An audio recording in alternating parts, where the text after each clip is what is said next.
Welcome to the Slop Farm. Enjoy the video.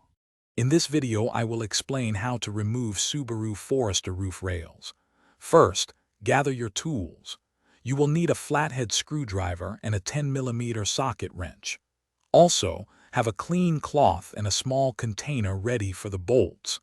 Working on a level surface with good lighting will make the process much easier and safer for you. Now, let's access the mounting hardware. You will see plastic end caps covering the rail attachment points.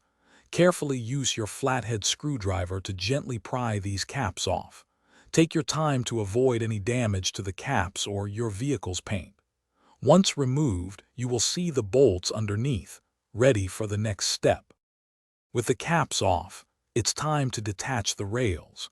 Grab your 10mm socket wrench and begin loosening all the mounting bolts. Make sure to put each bolt directly into your container as you remove it.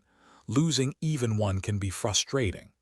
After all bolts are out, gently lift the entire roof rail assembly straight up and off your Forester. You're almost done. After removing the rails, take a moment to clean the mounting areas on your roof.